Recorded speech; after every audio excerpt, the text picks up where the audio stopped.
What is up, YouTube? Today we're going to be doing an in-depth guide on how to play Silver. So whether you're a brand new player, maybe intermediate, or you've actually played her a lot and you consider yourself pretty good at her, I still think you'll find this video useful and you might learn a thing or two. We're going to go over her combos, some tips and tricks I have for you guys, whether it's the laning phase, mid-game, or late game. We're going to take a closer look at the build, specifically my Silver build. I'll kind of explain the items that I go and why I go them, and then I can give you guys the build ID if you want to use that. But also we're just going to kind of explain the logic behind it and why these items work for Silver so that you can kind of think more independently, you know? So say like something changes in Silver in the near future, maybe they change one or two things. You kind of have the idea of what makes a good Silver build, so you can kind of replace an item here or there if it makes sense given the changes. And then tomorrow I'm going to upload a play-by-play of me actually playing as Silver in a recent game and explaining my thought process, literally everything, to try and break it down for you guys. I think that's a really useful way to learn, so you can kind of consider this video, this guide, a two-part video. So with all that combined, hopefully by the end of this video, you'll feel a lot more confident in trying to play Silver in your own games. So with that being said, let's get into it. All right, let's go over the basic stuff so we can get into the good stuff. So first and foremost, Silver is a transformation-based frontline character. So you can't transform until you get your ultimate level, but you do have your base form, so let's go over those abilities real quick. Number one is Slam Fire. This is going to instantly reload your gun, give you 3 shots that are super high fire rate, and also do increased weapon damage. Number 2 is a dash that if you hit an enemy hero with, you can put them in a direction of your choosing, so you can turn around and throw them that way. You can go back this way and throw them forward. It's really up to you. You can throw them to the left, the right, doesn't really matter. Just keep in mind, whichever direction you're facing, you're going to go the opposite way. So if I'm facing this way, I'm going to go back this way when it ends. And then Silver 3, Entangling Bola. You just throw a Bola out. If it's an enemy hero, it slowing hexes them, which means they can't use movement abilities, they can't dash, they can't jump. It's a very good setup ability and helps set up the rest of your kit. So our full combo in base form is going to be auto 3, auto into a dash, into our 1, and shooting them all 3 times with those 3 bullets. If you perform this combo correctly, first of all, it's very good. Just base form Silver is actually pretty strong, but it's also going to get you close to your transformation a lot of the time once we have our ult level. So as you can see, with no points in any of my abilities, which means they don't do as much damage as they normally would, if I just pull off the combo, we almost get all the way to our transformation. Now keep in mind, for Silver transformation, it's based on the damage that you do, and that's it. It's not damage that you take, nothing like that. In order to build Bloodlust to get to your transformation, you have to do damage to enemy heroes. So then once we do transform, which you can pop early, you don't have to wait the whole thing out. You can go ahead and click that and turn right into it. You're gonna heal, get a new health bar because you're gonna have increased HP. You're gonna get a lot of resist, you're gonna get increased movement speed and a higher fire rate, but you're gonna become only close range. But most importantly, you're gonna get a fresh set of cooldowns. These are gonna be different than your base form, okay? These are completely new abilities. So your 1 is gonna be a close range little chomp that does melee damage, so it procs melee items, and does more damage the more health that they're missing. Your 2 is another dash that also procs melee items, that if you hit an enemy, it's going to apply a spirit ticking damage on them, and it's also going to lower their bullet resist. Then your 3 is just this little swipe that disarms enemies and slows them, does a little bit of spirit damage. This also hits everywhere around you in an AoE in this circle. So our full combo in our furry form is going to be a 2-3-1 because it's very fast. You can animation cancel all of these abilities. If you hit an enemy hero, that is, because if you just 2 forward, it takes a while for the 2 to end, but if you 2-3-1, you can kind of instantly get the full combo off in like basically half a second. A quick tip I have for furry form is never melee. You want to be stacking up your fire rate because the longer you hit enemy heroes with this, the more fire rate you're going to get. And if you throw in a melee, it really slows it down. Plus just the chance that you can parry it when you're trying to dive them and run at them in your furry form, it's just not going to be worth it. Some quick important things to note for the ultimate is, 1, that it's duration based. So once you transform, you're going to have about 15 seconds where you can do what you need to do in your transformation, and you're going to go back to your base form after that. And number 2, when you go back to your base form, your ult is now going to be on cooldown. It's currently a 35-second cooldown. It might get increased in the future or lowered, who knows? But when it's on cooldown, you cannot transform, and you can't even build Bloodlust to your transformation. So all the damage you do while your ult is on cooldown is not going to matter as far as building up for your transformation. This means you're going to be a little bit weaker on the map, so use this downtime to maybe farm up a little bit. Try not to look for any aggressive plays because you're not going to have that safety of your ultimate, and kind of just play that chill game for about 30 seconds before you can try and make another play with your ult up. So the way you should be thinking about Silver when you're playing her, since she is a transformation-based frontliner, is that you basically have 2 health bars. The most important things you should be looking at throughout the game are your own health bar, your transformation status by looking at your ult, and the map to see where your teammates are, because a lot of times you're going to be diving deep and you want your teammates to follow you up. Now, the reason that I say that you should be looking at your own health bar and your transformation status a lot is that as a frontliner, you're wagering your own health bar as a resource to buy time, create space, to initiate. So the difference between just a couple hundred HP or a couple seconds towards the transformation can be the difference maker in whether or not you win a fight. And what I mean by that is, let's say, for example, you're only a couple hundred HP, but you're only halfway towards your ultimate. It might be a little bit sketchy whether or not you're going to be able to get your transformation off, and you might just die. So you have not successfully wagered both of your health bars to create a good fight for you and your team. However, let's say you're a few hundred HP and you're 3/4 of the way towards your ultimate, or you're maybe only a couple of shots from transforming. In that scenario, you can probably get your transformation off, and you've successfully wagered both your HP bars to create a good fight for you and your team, because you got your transformation off, you healed, and you got your fresh set of cooldowns, and you can go crazy. So definitely keep an eye on that health bar and your transformation status, especially once you've gotten really comfortable with, you know, your regular cooldowns. You don't have to constantly stare at the bottom of the screen to see which abilities are up. So Silver is very much a gun-based character, and I see a lot of people say that they struggle to aim with her, which of course, the more you play her, the better you're gonna get at this. But one tip that I do have for that is to not hold left click. Of course, this will increase your fire rate if you just hold it the whole time. But if you just click left click when you actually want to shoot and you don't hold it, I think it makes it a lot more deliberate in your mind and your muscle memory. Sort of like just like clicking out of like a website, you know, you scroll over to it and you left click it, you know. I just think inherently it will feel a lot more normal for all of you. And this also applies to Silver's 1. So a lot of people, they'll click Silver 1 and they just want to hold left click because it's super high fire rate, but you don't actually have to do that. And if you're struggling to aim, it might be a little bit more useful for you to click 1 and then sort of just maybe space it out a little bit, because you actually have 5 seconds before the duration runs out on Silver's 1, where you get that increased weapon damage and you get that mark damage. Okay, now let's talk about the leveling order on Silver. Now, I don't think this is the most important thing ever, because I think you can make a lot of different leveling orders work on her, but I can tell you what I personally do and why I do it. So I like to start the game by getting a point in the 1, in the 2, and the 3, and the reason for this is extra weapon damage here is good. The lower cooldown on the 2 is always nice. Having more cooldowns is always good, or having our abilities up more often is always good. And then minus movement speed here makes them super, super slow and helps set up your full combo very nicely. Then I like to get a second point in the 1 for the lower cooldown. We just talked about that. And then I personally like to get a second point in the 2 and then max the ult. Now we get the second point in the 2 because we get 2 stamina back if we hit an enemy hero with this, which is really good for movement. And this character only has 2 stamina in her kit, so it helps out a lot. But then I like to max the ultimate, which of course we get some good stuff along the way when we max our ultimate: extra resist, extra movement speed, and bonus HP. But the crucial part and the huge thing is every time we get a kill when we're in our ultimate, it's going to reset our ultimate. So we're going to get the duration back. We're going to get a nice heal. We're going to get all of our abilities back so we can chase even further. And this can really, really snowball a fight. Now, if you feel like you're not really getting those finishing blows or going that crazy in your ultimate and getting a lot of kills, then maybe you don't want to max this. Then you can go ahead and max your 1, because that is going to be the next ability that we max into the 2, and then we're going to max the 3 after that. Keep in mind that once we have our 1 max, we do want to try and hit all 3 of our shots on a mini hero, because it will do a lot of extra current health % damage. And now before we go over the build, I want to give you guys some tips and tricks for Silver that you can use for just general gameplay. So Silver 2 is of course just a dash, but you can actually jump right before you dash to get some height and verticality with it. So if I want to get up on this building, I can just jump and dash up to it, climb up, and we're good. Now if we can combine this with an actual stamina dash at the end of our dash, we can get a lot of distance and momentum. So if we just jump, use our 2, and then dash at the end of it, get a lot of momentum, quite a bit of distance, and it's really good for movement. So you can start throwing some extra stuff in there, like you can do a wall jump to get some extra air into a jump.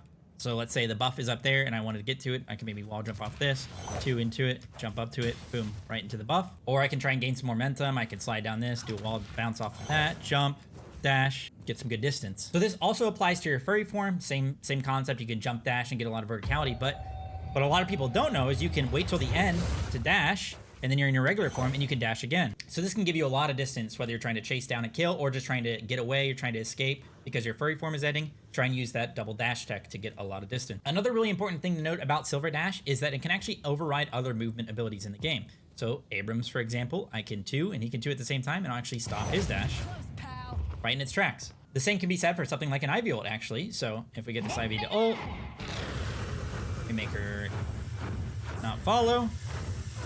Ivy's up in the air. If I 2 her up here, it'll cancel her ultimate and drop her to the ground. Silver is also really bad at last hitting souls in the laning phase, guys, especially if you're doing the last blow to the minion. So let's see here. If I shoot this minion as its last HP, it takes me a while before I can actually shoot that soul. And a lot of times the enemies will be able to deny it. So what you should be doing is either waiting for the minion to die on its own, like say your own minion will kill it or your teammate will kill it. Then you can do the soul securing blow like that. Or you should walk up and just melee it to get the last hit to instantly secure the soul. So don't just constantly sit here, shoot the minions until they die, and then try to shoot the souls. You're going to lose a lot of souls that way. Be a little bit more deliberate with it. Try to secure the souls when they naturally die, or use your melees. Another tip I have that helps a lot in the laning phase is because her fire rate's kind of low, you can actually get a really easy rhythm of getting an infinite mag by using your slide mechanic. And what I mean by that is you can kind of just like constantly slide and extend your mag. As you can see, I haven't used a bullet yet. I just used one because I messed it up, but there we go.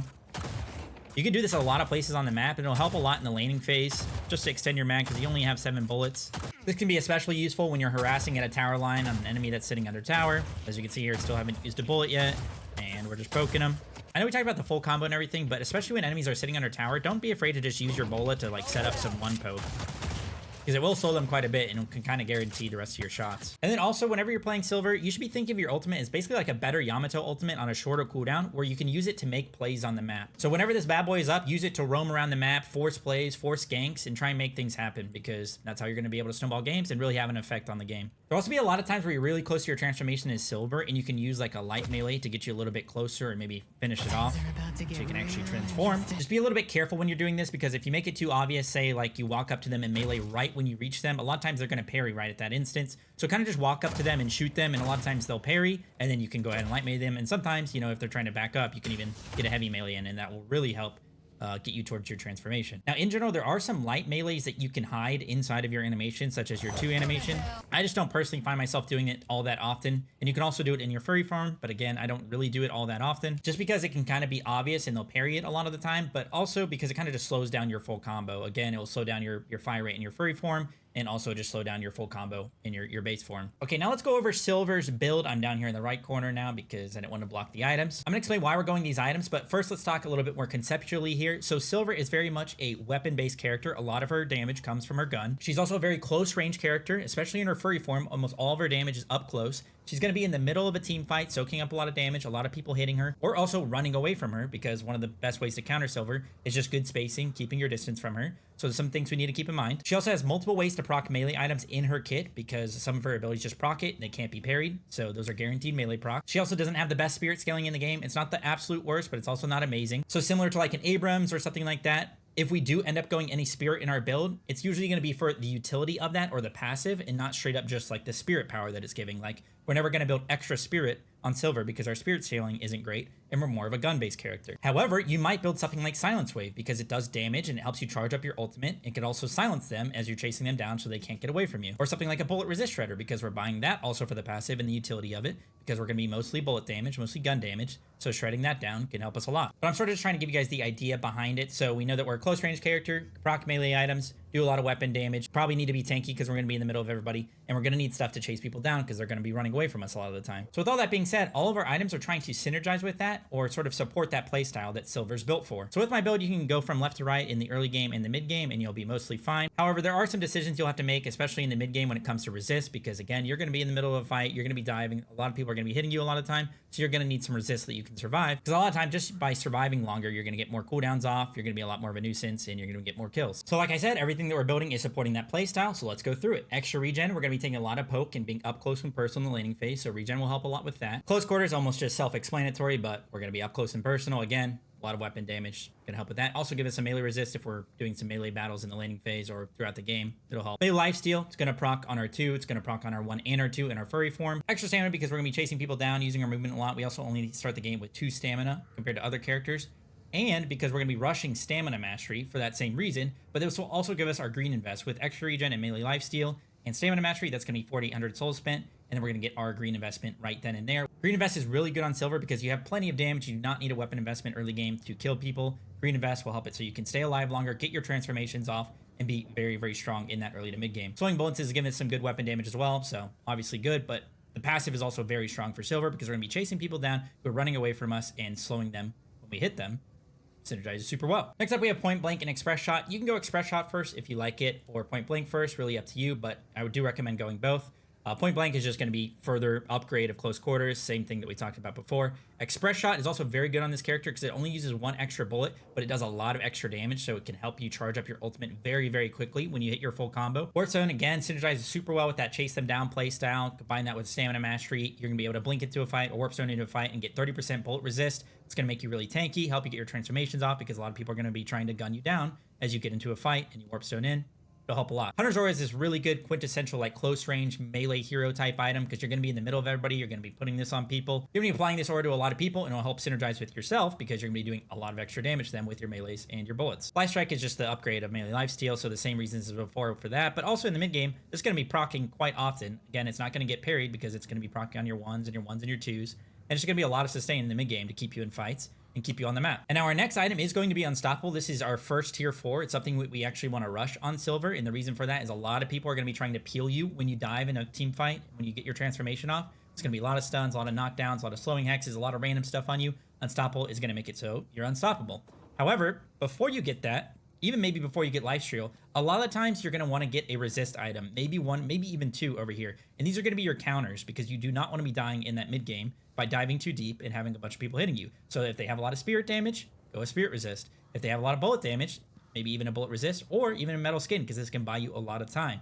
Like, in fact, between your disarm on your transformation 3 and metal skin, if they have a lot of gun characters, silver is very, very good at dealing with them. So yeah, try and sprinkle in 1 or 2 of these around here in the build and you should be feeling pretty good. But otherwise, we go into that unstoppable, into berserker. Berserker, just more bullet resist, but also it's going to be stacking up very, very easily on silver because we're going to be in the center of attention, taking a lot of damage. And then this is where building from left to right is going to break a little bit. You can kind of just build for the game what you specifically need. If they have a lot of spirit damage, Spellbreaker. A lot of gun damage, plated armor. Some more of a mix in between. Colossus is actually really good on this character in my opinion. And as far as damage goes, you can go Frenzy or Spellslinger. I actually think Spellslinger is actually pretty good on this character because you have really low cooldowns, especially in your furry form. So you can get the fire rate stacked up quite a bit. And then also it takes a while for you to reload, and this will speed that up in your base form. All of these things on the right are optional. I sprinkle them in the build quite a bit. Sometimes I go Torment Pulse plus Bullet Resist Shredder, which gets me my Spirit Invest, which isn't the most important thing, but it is nice. Sometimes it's Silence Wave plus Bullet Resist Shredder, which same thing, gives us our Spirit Investment. Not too big of a deal. I honestly think all of these are viable, but for the most part, if you just stick with the left side, you should be feeling pretty good. One final thing to note with items is that items that do damage will actually contribute towards your transformation. So Torment Pulse will, Silence Wave will, because it does damage. Even something like Return Fire. Return Fire isn't the greatest right now, but if it gets buffed in the future, it might be pretty good on silver because it does damage in return and hits the enemies, and it'll actually stack up your transformation. So that is something to keep in mind when you're making your own builds on silver. So that should help you understand like the philosophy or the style of character that silver is and how you should build towards it. So as long as you do that and build towards that style, you can never really make that bad of a build, and it's going to really come down to your gameplay on whether or not you win the game. Anyway, guys, that is it. I hope you guys learned a thing or two about silver. Like I said, I'm going to upload a play-by-play on silver tomorrow, which should also help you guys out a lot. I think that's one of the best ways to learn. So this guy combined with that play-by-play, hopefully it'll help a lot, and you can further master her. Don't forget to leave a like and a comment if you found this video helpful, and I'll see you guys in the next one. Peace out, guys.